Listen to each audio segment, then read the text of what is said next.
हजरत उमर कहते हैं मैं ले आया था ना आधा माल और दौर था कहत का, गरीबी का। अबू बकर ले आए सारा ही माल। तो कहते हैं हुजूर के पूछने का ना अंदाज ही बिल्कुल निराला था, हुजूर के पूछने का अंदाज ही अनोखा।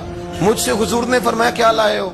मैंने कहा हुजूर आधा माल ले आया हूं। तो अबू बकर सिद्दीक से ये नहीं पूछा क्या लाए हो, मुझसे पूछा क्या लाए हो। और अबू बकर सिद्दीक से फरमाने लगे घर क्या छोड़ के आए हो।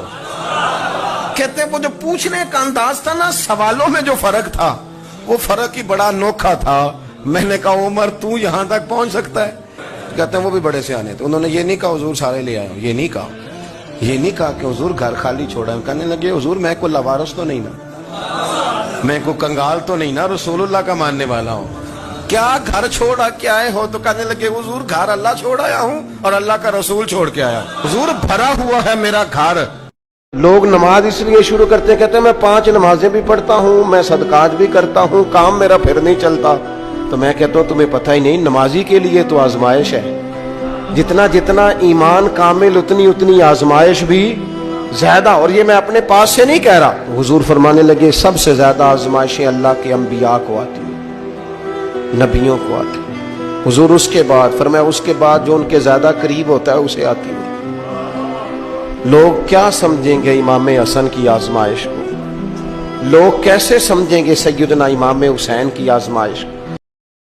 इमाम हसन के पास एक बंदा है, एक शख्स आया तो उसने आके ना माज़अल्लाह हजरत मौला अली शेर खुदा को माज़अल्लाह सुम्मा माज़अल्लाह इमाम हसन के वालिद को बुरा भला कहा, फिर इमाम हसन को कहा। वो बुरा भला कहता जा रहा है, इमाम हसन मुस्कुराते जा रहे, हंसते जा रहे। वो आया तो उसने आके ना इमाम हसन को, आपके वालिद को माज़अल्लाह सुम्मा माज़अल्लाह नकले कुफ्र ना बाशद बुरा भला कहा। वो कहता जा रहा है, इमाम साहब हंसते जा रहे। जब वो थक गया तो इमाम हसन फरमाने लगे रोटी खानी है? भूख तो नहीं लगी हुई? कहने लगा बड़ी लगी हुई है। फरमाने लगे इसको रोटी खिलाओ। उसको रोटी खिलाई। फरमाया तेरा हाल? कहने लगा बड़ा गरीब हूँ। एक प्याले में चांदी भर के इमाम हसन ने उसे दी और जब उसको दे दी ना तो गौर से चेहरा देखने लगा। कहने लगा आपका हिलम देख के, सखावत देख के मुझे यकीन आ गया है कि आप वाकई खूने रसूल हैं। इमाम साहब फरमाने लगे ये बेचारा असल में तंग है अपनी जिंदगी से, असल इसका हाल कोई नहीं तो मेरे साथ ही हरकतें कर रहा है। तो ये आप समझे इस बात को, कुछ लोग बेचारे वैसे ही तंग होते हैं, परेशान होते हैं, वैसे ही बिला वजह मामला ही कोई नहीं। वो अल्लामा इकबाल कहते हैं कि एक मौलाना ना मेरे सामने ना एक भूखे आदमी को सामने बिठा के तो हदीस पाक का दर्स दे रहे थे। बंदे को भूख बड़ी लगी हुई थी, वो दर्स देता जा रहा है। तो इकबाल कहते हैं मैंने उसे कहा कि फाका कश को दर्स से शरीयत से क्या गरज, इसके शिकम की आग को तो रोटी चाहिए,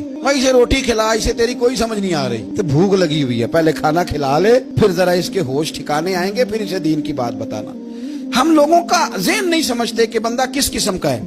तो लोग समझते ना मैं अब गुड बुक में आ गया हूँ, अब मैं अच्छा हो गया हूँ, अब मेरे लिए खैर कहा जाता है, मुझे अच्छाई शायद ये मुस्तकिल मेरे साथ रहेगी, तारीफ ही होगी हमेशा। वो भी गाफिल हो जाते हैं और ये गफलत ठीक नहीं होती। वजह देखनी चाहिए किस वजह से इंसान को वक़ार मिल रहा, इज्जत मिल रही। अपनी जिंदगी से गफलत को उतार फेंके। हमारे नौजवान सारे तलाश करते फिरते हैं, वो मेरी लंदन वाली फूफी मेहरबान हो जाए तो मेरा काम बन जाएगा, कभी मेरा अमेरिका वाला मामू मुझे ले जाए तो मैं बच गया।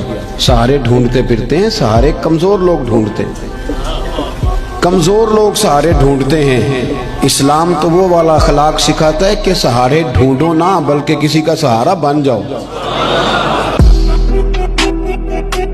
आपने दर्जनों लोगों का दिल तोड़ा है और आपका ख्याल है मैं कसरत से दुरूद शरीफ पढ़ूंगा तो माफ हो जाएगा। कसरत से दुरूद पाक पढ़ने का सवाब तो मिलेगा, तबीयत में मिठास भी आएगी, हुजूर राजी भी होंगे, पर वो जो उसका दिल तोड़ा है उससे माफी बहरहाल मांगनी पड़ेगी।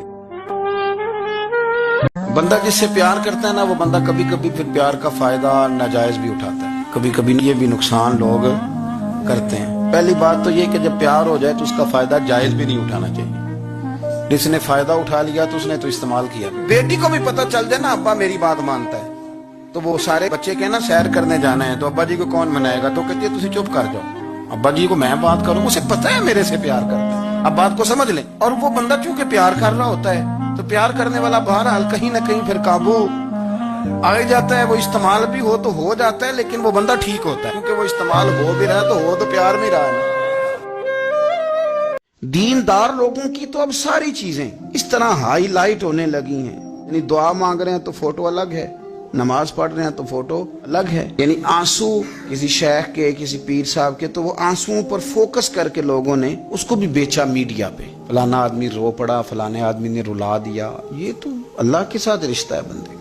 حضرت عمر فاروق رضی اللہ تعالیٰ عنہ مسجد میں تشریف لائے تو ایک صاحب بیٹھ کر بڑے زور سے رو رہے تھے لوگوں کے بیچ, اللہ معاف کر دے, اور تڑپ رہے تھے, اور مجمع بڑا تھا اور ہر آدمی پلٹ پلٹ کے انہی کی جانب دیکھتا تھا. سیدنا فاروق اعظم رضی اللہ تعالیٰ عنہ نے آج جلال نہیں فرمایا, آج پیار فرمایا. فرمانے لگے یہ جو تم نے لوگوں کے بیچ بیٹھ کے کیا ہے نا, یہ 2 قطرے آنسوؤں کے تو اکیلے میں بیٹھ کے بہا دیتا تو رب تیرے اوپر خاص رحمت کا نزول فرما دے. اسماء بنت ابی بکر صدیق کہتی ہے میں ایک دن گن کے نا حضور کی بارگاہ میں, کچھ پیسے تو عورتوں کی طبیعت ہوتی ہے وہ گنتی بھول بھی جاتی ہیں اور کئی دفعہ احتیاطاً بھی 3-4 دفعہ گن لیتی. کہتی میں نے 2-3 دفعہ پیسے گن کے حضور کو دیے تو سرکار مسکرائے. فرمانے لگے اسماء رب کے رستے میں گن گن کے نہ دیا کر, یہ بخاری ہے, گن گن کے نہ دے. یا رسول اللہ کیا کروں؟ فرمایا تو اس کے رستے میں بے حساب دے, وہ بھی تجھے بے حساب ہی عطا فرمائے. زاہدوں نے یہ عجب کام کیا, عجب ہے کہ تسبیح کے دانوں سے جو کام لیا